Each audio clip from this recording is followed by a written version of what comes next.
Welcome to the walkabout through George Washington's forest. Hello, I'm George Washington and I'm going to be your guide.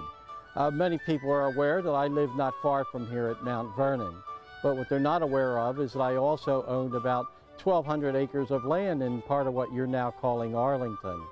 We're right now at our first stop, of course, at the WalkArlington Cemetery. Later in this tour, we're going to see the home in which the Balls and the Carlyns lived.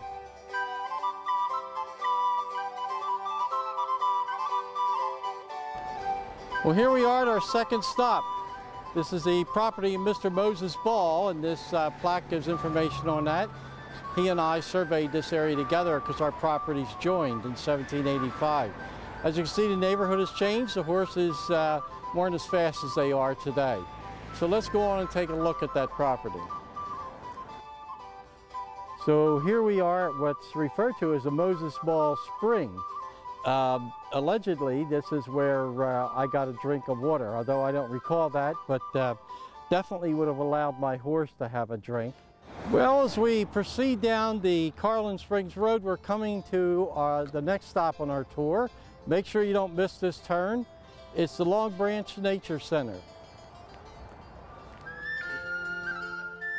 When I purchased this property, the primary purpose was to use it as what we called a woodlot. Like this poplar here would be useful for a number of things. The trees, because it was so heavily forested, were used for fencing, for housing, for the slaves' houses, for firewood, and also for sale to people who also needed wood.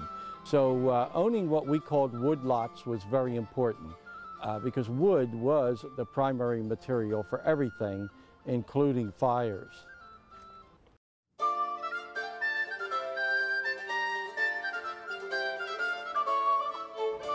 Well, here we are where the Long Branch and 4 Mile Run converge, and it was also the location where we had a great white oak tree here, which we used as a marker for surveys.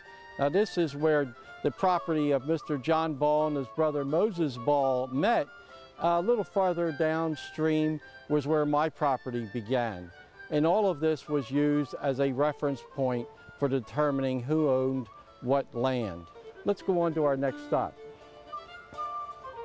We're now on my property, which I agreed to purchase in 1775, but was unable to take possession until after the war.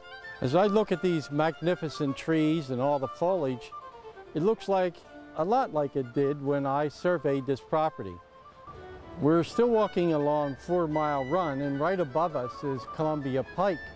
Right behind me is where an old mill stood that had belonged to my step-grandson and namesake, George Washington Parke Custis. The mill was destroyed many years ago, and you can see some of the rubble from it.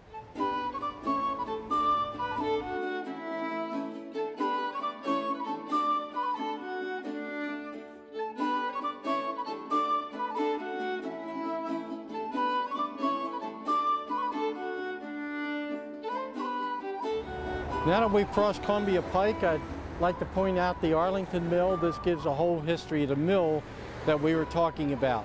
And now we're going to take a pleasant walk on what was the old W&OD railroad trail. Of course, as you probably know, W&OD stands for Washington and Old Dominion. This trail is built on where the railroad used to go through this area. We're now leaving the W&OD trail. We're going to cross its converging with the 4 Mile Run trail. Well, we're coming to the end of the trail portion of our little walk, and this leads us right into the Glen Carlyn neighborhood. Here's something I recognize from my time, and as a matter of fact, it looks like someone I know. Coming upon one of my favorite stops now, the John Ball House, which was built around 1750, more or less. The house was some years later bought by Mr. William Carlyn, who was one of my tailors. This house is open for visitors every Saturday from 1 to 4 o'clock. As you can see, the house was originally a log cabin, and clay was used in between each log to keep out the cold and the rain. And then the clapboard was added after that. So this is typical construction for the period. Now we're going to go in the house, and you'll notice that the doorway is not very high. I'm definitely going to have to duck to go in. Certainly not Mount Vernon, but this was typical of a small farmer's home. Doorways and ceilings were not very high at all, simply because it helped keep the heat in the room. Had nothing to do with the height of the people.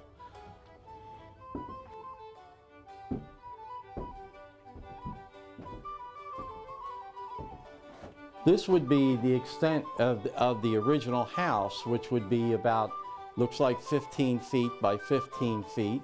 And then there would be a loft above where, of course, the sleeping quarters would be. This room was not added until sometime later. This was the original house, everything that you're looking at here. But now we're at the front of the house, and you can see what's been added onto it in the 1880s. On the end, you can see the original house that Mr. Ball had. We're now coming to our last stop, and we're coming up on the Glen Carlyn branch of the Arlington Public Library System. We're going to see something very special inside. And now we come upon the surprise in the library. Isn't this a fantastic thing? This is you remember we visited the monument to where a tree stood, where I had used it as a marker for when I did my survey. That tree came down around 1900, and here we've saved a section of that tree, and it's for anyone to see and touch in this library. Isn't that a phenomenal thing? Well, here we are back to where we started. I hope you enjoyed the tour as I enjoyed going along with you. It was only a couple of miles after all. If you'd like to visit our website, it's at www.walkarlington.com. On there, you can print out maps and a text version of this tour. You will also find references to other great tours here in Arlington. Thank you.